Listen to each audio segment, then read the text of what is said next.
everyone together. We at St. John acknowledge Aboriginal and Torres Strait Islander people, and in particular the Gadigal people of the Eora Nation, as the first traditional custodian of this land, on which the Church now stands, and express our gratitude that we share this land today and sorrow for the cost of volunteering, and our hope that we can move towards a place of justice and partnership.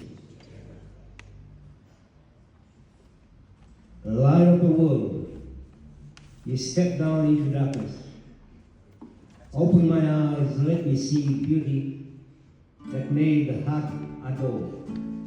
You offer life to spend with you.